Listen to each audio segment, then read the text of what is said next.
एक राजकुमार को अपने सुंदर होने पर काफी गर्व था, जो समय के साथ घमंड में बदलता जा रहा था। राजकुमार को अपनी प्रशंसा सुनना बहुत पसंद आता था।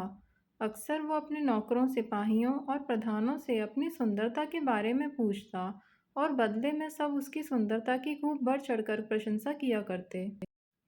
एक बार राजकुमार ने दूसरे राज्य से उसके राज्य में आए प्रवासियों से पूछा कि क्या उन्होंने किसी और राज्य में मुझसे ज़्यादा सुंदर पुरुष कहीं देखा है। यह प्रवासी इस बात को भलीभांति जानते थे कि राजकुमार को अपनी प्रशंसा सुनना कितना अच्छा लगता है। हालांकि राजकुमार सच में देखने में सुंदर थे, लेकिन इन प्रवासियों ने उन्हें खुश करने के लिए उनकी कुछ ज़्यादा ही प्रशंसा कर दी। प्रवासियों ने कहा कि उन्होंने अपने राज्य में तो क्या, किसी भी राज्य में उनके जितना ज़्यादा सुंदर पुरुष कभी नहीं देखा। वह तो यहाँ तक कह गए कि शायद वह भगवान जितने सुंदर हैं।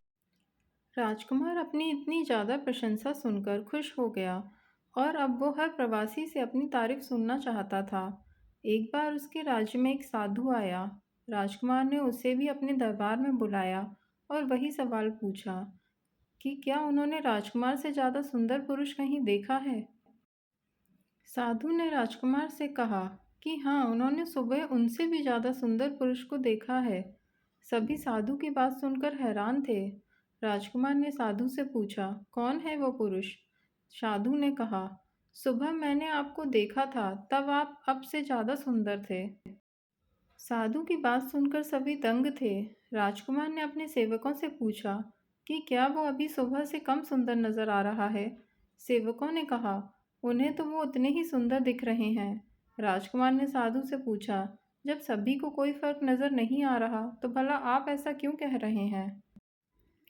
साधु ने राजकुमार से कहा कि ये सब आपकी नौकरी करते हैं, इसलिए इन्हें आप में कोई कमी नहीं दिखेगी, और मैं ये साबित कर सकता हूँ। साधु ने एक कटोरे में पानी मंगवाया और राजकुमार के कुछ सेवकों को दिखाया और उन्हें बाहर जाने के लिए कहा। फिर साधु ने उस पानी के कटोरे से एक चम्मच पानी निकाला और फेंक दिया।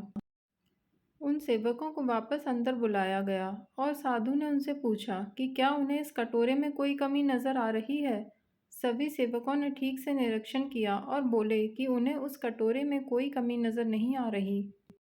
इस प्रयोग ने राजकुमार की आंखें खोल दीं। राजकुमार को ये समझ में आ गया कि वह उस वस्तु का आदी हो चुका है, उस वस्तु के नशे में फंस चुका है जो हर दिन कम होती जा रही है, यानी कि नाशवंत है। उस दिन के बाद राजकुमार ने कभी आईना नहीं देखा और अविनाशी वस्तु की खोज में अपना जीवन बिताया। आजकल लोग अच्छे नाक नक्शे को सुंदरता का पैमाना मानते हैं, जो बिल्कुल गलत है। सुंदरता अच्छे स्वभाव, अच्छे विचार और अच्छे कर्मों से निर्धारित की जानी चाहिए।